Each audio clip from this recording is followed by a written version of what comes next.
তো হাই বন্ধুরা, আশা করি তোমার সবাই ভালো আছে, সুস্থ আছে। ছোটোখাটো ভিডিও নিয়ে আবার চলে এসেছি। তো অনেক দিন হচ্ছে ভিডিও দেওয়া হয়নি, ভিডিও তো ভাবলাম আজকে যেমন হোক ছোটোখাটো ভিডিও দিয়ে তোমরা দেখো। তো মনে মনে ভাবি আমাদের বউদের কোনোদিন শান্তি নেই। সে বলে তো অন্তত রান্নার কাছে শান্তি নেই। রাঁধতে হবে, মোটামুটি গরম লাগুক ঠান্ডা লাগুক আর শরীর খারাপ রান্না করতে হবে। ওই রান্না তো করতে হবে, ওই জন্য তো রান্না বসিয়ে দিয়েছি। ওই জন্য জাল দিচ্ছি বসে বসে রান্না করতে হবে।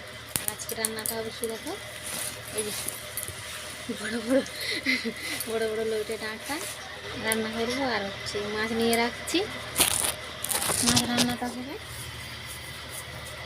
আজকে চিংড়ি আলুর ডাঁটা দিয়ে রান্না হবে। মাছ নেওয়া আছে এখানে, মাছ রান্না হবে আজকে। দেখি সেরকম করতে হবে, রান্না সেইরকম করতে হবে। ভাবলাম যে রান্না বসিয়ে দিই।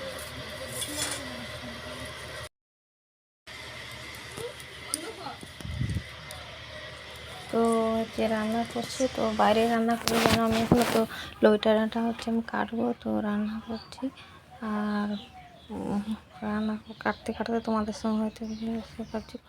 আর কী করবো বলে, এত গরম তো তাড়াতাড়ি রান্না বসিয়ে দিয়ে বাইরে আর তিরপলটা দিয়ে ঘিরে দিছে না হয়, তিরপল দিয়ে আরও বেশি গরম লাগে না, তাড়াতাড়ি রান্না বসিয়ে দিই। আর কী করবো বলো, রান্না তো করতেই হবে।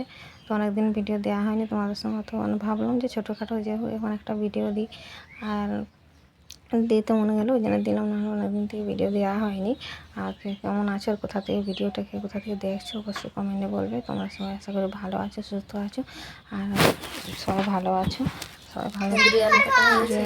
শাড়ি নিয়েছি বাঁটবো মাছের জন্য, আর সরষে বাঁটবো, লইটে ডাঁটা আলু দিয়ে রানবো, সরষে বাঁটবো, হালকা আদা রসুন দিয়ে সরষে বাঁটবো। এটা লইটে ডাঁটা রান্না করবো আলু দিয়ে। আর আলু কেটেছি, মাছের সঙ্গে হালকা করে ঝোল করবো, টমেটো মাছে দেবো, হালকা করে ঝোল করবো।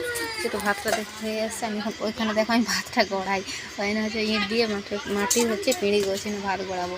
আর এখানে দেখো শিলটা আছে, একদম বাঁটবো মশলা বাঁটবো। ভাতটা আমি ভাত হয়ে গেছে, বা তরকারি রান্না করবো। সবাই ভালো থেকে সুস্থ থেকে পরের ভিডিওতে আবার দেখা হবে। বাই।